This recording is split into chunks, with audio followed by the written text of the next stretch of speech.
जिस भी फील्ड में हमें जाना है उसके लिए रेडी हो जाए, ठीक है।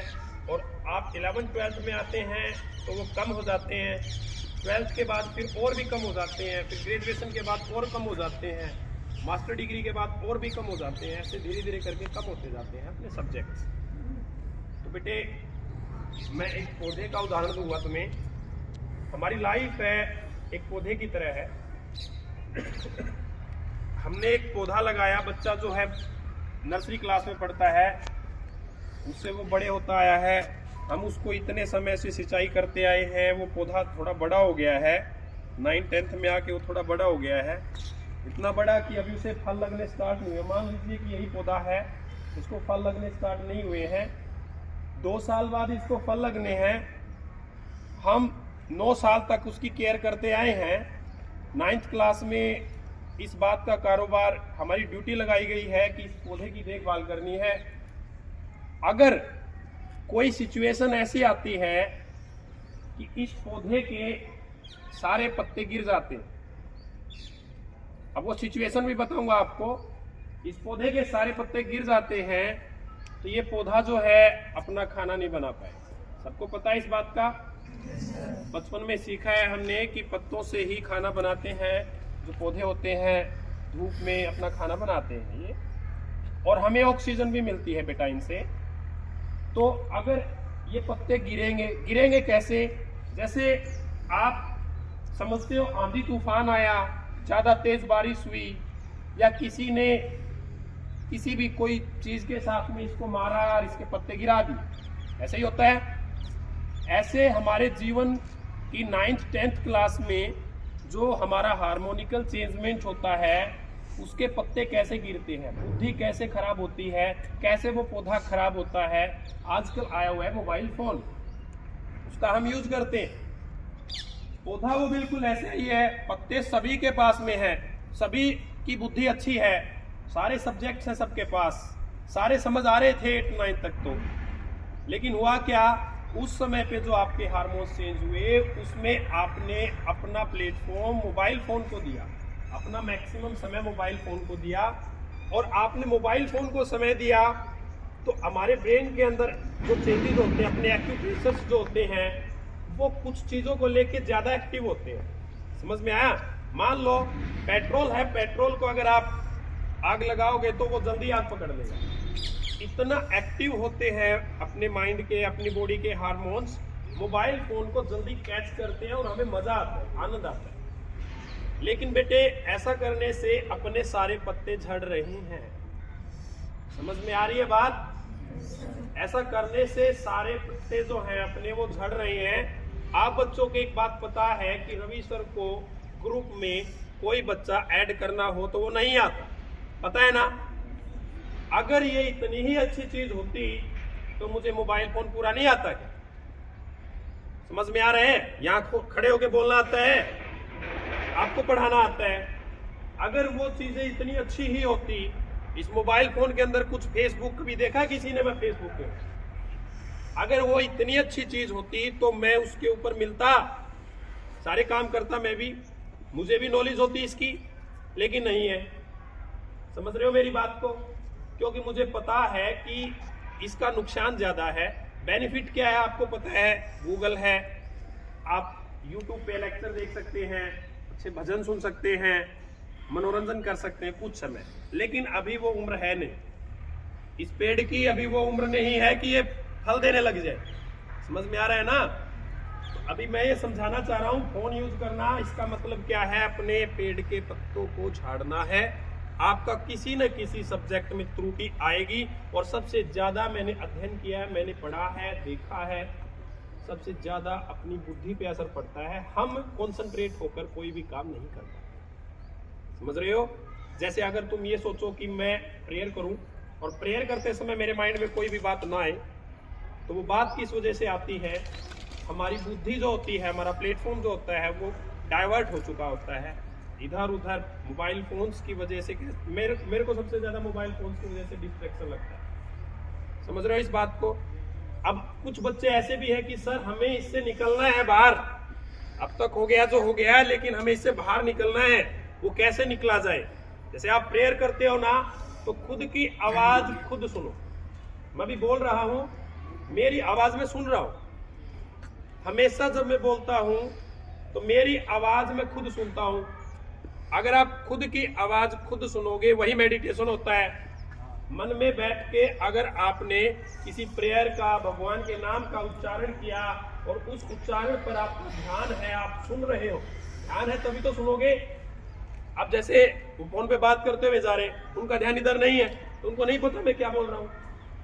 आप जो बोलोगे, आपका ध्यान होगा तभी आप सुन पाओ, और आपका प्लेटफॉर्म बिल्कुल आपके सामने होगा, और सारी चीजों से दूर हटके आप दोबारा से अपने प्लेटफॉर्म पे आओ। जो भी आप काम करो उसको इस तरीके से करो कि आपको, अगर आप लिख रहे हो तो आप ही आपके टीचर हो, मार्क्स वही काटना है कि कैसे मैंने लिखा है। जैसा आप लिखोगे वैसा ही आप पेपर में करते हो, सबको पता है इस बात। इस पौधे के पत्तों को बचाना है मोबाइल फोन से, समझ में आ रहा है? सबसे बड़ी डिस्ट्रैक्शन है बेटा ये। अभी सर ने बताया है कि हम क्या है, हम इस पौधे के माली हैं बेटा। कोई बाहर से आए, इसकी टहनी तोड़ के दिखाए तो हमें समझ में आ रहा है ना, हम माली हैं। एक समय ऐसा भी आता है कि एक पौधा बड़ा होता है तो इसकी जो छोटी टहनियां होती है नीचे से, उनको हटाना भी पड़ता है, जिसको बोलते हैं भाई इसको छांगना पड़ता है, हम ये कहते हैं, ताकि उसकी हाइट और लंबी हो और बड़े हो आगे। लेकिन वो समय के हिसाब से होता है। अगर मैं इसके ऊपर वाली टहनियों को काटने लगूंगा ना तो ये नहीं बढ़ेगा, इतना नहीं बढ़ पाएगा। नीचे से करते हैं तो बेटे, आप बच्चों की अगर पिटाई कर रहे हैं तो आप बच्चों के अंदर वो प्योरिटी लेके आ रहे हैं। मजा नहीं आता। अब पेड़ को काट के देखो, मजा आता है क्या? मजा नहीं आता बेटे, कोई मजा नहीं आता। तो हम ये चाहते हैं कि आप फलदार पौधे हो और आपकी अच्छी हाइट हो, ताकि आने वाले समय में हमें अच्छा फल मिले। हम ऐसा सोचते हैं, समझ में आ रहा है? हमारे लिए तुम पौधे हो, और मैं कहता हूं आम के और जामुन के पौधे हो। मैंने आपको यह भी बता दिया किस चीज के पौधे हो, आम के और जामुन। क्यों? आपने देखा है कि बहुत सारे आम और जामुन के पौधे ऐसे होते हैं कि उनके जामुन नहीं लगती और आम भी नहीं लगते, और बहुत सारे ऐसे होते हैं बहुत सारे लगे हुए होते हैं। क्यों? क्योंकि उसके माली ने उसकी रुखाल की, उसको देखा था, देखभाल की थी उसकी। इसलिए हम आप बच्चों की देखभाल कर रहे हैं। अगर आप उसमें अगर कुछ भी सोचते हो तो खुद के बारे में नेगेटिव सोचते हो। आप पौधा थोड़े मारेगा मेरे को, वो खड़ा रहता है, ठीक है, माली उसको काटता रहता है। कुछ समय बाद पता चलता है कि उसकी हाइट और लंबी हो गई है, आप देखते हो ये। ऐसे ही तुम्हें नहीं पता होता, माली को पता होता है कि ये पौधा थोड़ा सा और बड़ा होएगा, और बड़ा होएगा। अब फल लगने की बात, अगर जिस बच्चे के अंदर, मैंने बताया था, जिस पौधे के पत्ते झड़ गए थे या जिस पौधे पे कोई नेचर की कोई भी ऐसी दिक्कत हुई थी कि वो पौधा आगे नहीं बढ़ पाया था, वो उतना ही रह जाता है बेटा, वो बढ़ता नहीं है फिर। और फिर उसके फल लगेंगे ना, नीचे लगेंगे, लोग क्या करेंगे? उसको तोड़ देंगे। समझ में आ रही मेरी बात? फल लगेंगे, कम लगेंगे, तोड़ देंगे लोग, उसको झुकाकर तोड़ देंगे। तो ऐसे मत बनो कि आपके फल झुकाकर तोड़ दिए जाए। समझ में आ रहे? आपका जो प्लेटफॉर्म है आप उस पे चलो। प्लेटफॉर्म क्या है? अभी जो आपको पढ़ाया जाए उसको पढ़ो, बस यही आपका प्लेटफॉर्म, यही आपकी परवरिश है। हमें क्या मिलना है? हमें फल मिलना है। अब खुद सोच के देखो, आपने अपने खेत में अगर एक पौधा लगाया है तो आप उसकी कितनी देखभाल करते हो, और अगर उस पौधे को कोई तोड़ देगा तो कितना गुस्सा आता है, कितना दुख होता है। अगर हमें कल कोई ये बता दे कि इस पौधे के फल ऐसे लगेंगे तो हम ऐसा काम करेंगे ना ताकि उसको फल लगे? करते हैं, वही काम हम करते हैं। हमें बताया गया है कि ऐसी सिचुएशन होती है, बच्चा अगर अगेंस्ट बोलता है तो उसकी एक बार पिटाई करनी जरूर होती है, वरना वो बच्चा बिगड़ जाएगा, वो पौधा बिगड़ जाएगा, उसके फल नहीं लगेंगे। बात समझ में आ रही है सभी को? सर ने एक बात का और डिस्कस किया था, उसका भी एक छोटा सा बताता हूं मैं आपको। दो पत्थर थे, दो पत्थर, मार्बल के पत्थर, व्हाइट वाले पत्थर सबने देखे हैं जो घरों में लगे होते हैं, मंदिरों में भी लगे होते हैं। एक मंदिर का पत्थर एक ही चट्टान का पत्थर था, और जो चट्टान का पत्थर था एक लगा हुआ था फर्श के ऊपर और दूसरा लगा हुआ था जो मूर्त है उसके। उन दोनों की बातें हो रही है। जो फर्श वाला है वो मूर्त वाले को कह रहा है कि देख, तेरी कितनी अच्छी किस्मत है, लोग आ रहे हैं, पूजा पाठ कर रहे हैं, तेरे पे जल चढ़ा रहे हैं और फूल भी चढ़ा रहे हैं और चले जा रहे हैं। और मेरी किस्मत देखो, मैं पैरों के तले दबा रहता हूँ, चप्पल निकालते मेरे ऊपर पोछा मारा जाता है, आपके ऊपर कॉटन के साथ में आपकी धुलाई की जाती है, दूध मिला के आपको नलाया जाता है, आप ऐसे हो और मैं पैरों के नीचे दबा रहता हूं। तो दोनों पत्थर आपस में वार्तालाप कर रहे हैं, तो उनका कोई कंक्लूजन उनसे निकला नहीं। तो एक पुजारी था वहां पे, पुजारी से उन्होंने सोचा कि भाई पुजारी हमारे पास रहता है, हम इनसे पूछते हैं कि भाई ऐसा क्यों है, मेरी किस्मत ऐसी क्यों है। जब ये बातें हुई, पुजारी से पूछा गया, तो पुजारी ने बताया कि बेटा एक समय था, उस समय पर तुम चट्टान के अंदर थे। उन्होंने स्वीकार किया, बिल्कुल हम एक ही चट्टान में थे। और उस समय हुआ क्या, जो मालिक आया तुम्हारा, उन्होंने आपको सेपरेट करके निखारना चाहा, तो उस समय जो पैरों में पत्थर लगा हुआ है, तो वो थोड़ा लगाते ही, हैमर का यूज करते ही वो चटक गया, वो टूट गया। वो इतना मोटा, इतना विडाल बन नहीं पाया, वो टूट गया। तो उसका यूज अपने मालिक ने पैरों में बिछाने के लिए उसका यूज कर लिया। और जो टूटा नहीं, जिसने चोट सही, जितना मालिक ने तोड़ना चाहा उतना टूटा, वो ये मूर्त वाला है। इसमें क्या क्या हुआ, बोला देखो इसमें नाक की शेप है, अगर यहाँ पर इतना, अगर नाक के बगल में इतना मोटा ये रहते ना, तो तुम लोग भी ये कहते हैं सुंदर नहीं लग रहा, कहते हो। तो वहां पर उसने जैसे भी उसको स्कर्व किया है, या जैसे भी उसको काटा है, छीनी के साथ में जैसे भी उसको काटा है, काटने के बाद इतनी उसने चोटें सही हैं, और वो तब जाके एक मूर्त बनी है। समझ में आ रहे हैं? खुद सोच सकते हो कि आप कोई भी मूर्त बना के देखो, आप चाहे मिट्टी का बैल बना के देखो, तो आपने उसको इस तरीके की शेप देने के लिए, उसकी टांगे अगर मोटी हो गई है तो आप पतला करने के लिए उसको काटते हो। समझ में आ रहा है ना? तो इस तरीके से अगर आपको अच्छी मूर्त बनना है, अच्छा IAS, HCS, IPS, अच्छा टीचर, इंजीनियर, साइंटिस्ट, जो भी आपको बनना है, तो उस मूर्त वाले पत्थर की तरह आपको बेटा हर चीज सहनी पड़ेगी। वाह जी वाह। लेकिन अपने कर्म पे चलते हुए। समझ में आया?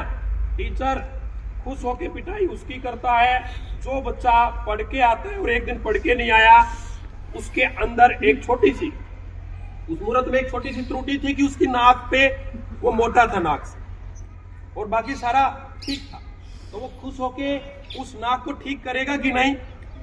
ऐसे ही जो बच्चे पढ़ने वाले हैं उनके ऊपर ज्यादा फोकस इसलिए रहता है कि वो पढ़ने वाले हैं, उनमें थोड़ा सा चेंज करते ही वो अच्छी मूर्त बन जाएंगे। समझ पा रहे हो कि नहीं? तो इसी तरीके से आपको अच्छी मूर्त बनना है बेटा, यही चाहते हैं हम लोग, यही चाहते हैं। हम तो आपके माली है बेटे, माली कभी भी अपने पौधों को खराब नहीं करता, कभी पौधों के बारे में बुरा नहीं सोचता बेटा। और हम वो इंसान है जो मूर्त बना रहे हैं, जो मूर्त बनाने वाला वो कभी नहीं चाहता कि उसकी मूर्त की गर्दन टूट जाए, उसका कान टूट जाए, या जो भी बना रहा है उसकी पूंछ टूट जाए, ऐसा कभी नहीं चाहेगा वो, उसका नुकसान हो जाएगा। समझ पा रहे हो कि नहीं? हम चाहते हैं कि कोई भी बच्चा मोबाइल फोन यूज ना करे। और एक मन में, सर ने बताया कि जिस तरीके से अपना मन जो होता है वो अपना घोड़ा होता है, उसकी लगाम अपनी बुद्धि के हाथ में होती। समझ में आ रहे? मन तो आपका पता नहीं क्या करता, मन तो उड़ने का करता है, उड़ लो, लेकिन बुद्धि उड़ती है। समझ में आ रहे? बुद्धि यहां से अपने घर जा सकती है, कहीं भी जा सकती है, ऐसे जा सकती है। मन ये नहीं कहता कि मैं ऐसे उड़ के जाऊंगा, मन ये कहता है कि मेरे को तो ये चाहिए। तो उसको कंट्रोल करो बेटा, अपनी इंद्रिय को कंट्रोल करो। वो कैसे होगी? आपके अंदर आत्मा, मैंने बताई थी, मैंने आपको शो भी किया है कि आत्मा क्या चीज है। जो आत्मा कहती है वो बुद्धि है, और उसकी बात को अच्छे तरीके से मानो। आपके मन में ये आया कि पढ़ना है, रवि सर ने बिल्कुल सही समझाया है, तो उसको फॉलो करो, तब जाके अच्छा रिजल्ट मिलेगा आपको, तभी फल लग पाएंगे आप पे, वरना फल नहीं लगे बेटे, बिल्कुल नहीं लगेंगे फल। वही जामुन है, इस पे तो 4 पाते लगी हुई है, कोई नहीं तोड़ेगा उनको, कोई नहीं खाना पसंद करेगा। वो ऐसे ही नीचे गिरेंगी, कभी कभार कभी गिरी और वो सड़ जाएंगी। बेटे समझ पा रहे हो मेरी बात को? हाँ, मैं ये समझाना चाह रहा हूँ आप बच्चों। ठीक है, थैंक यू वेरी मच।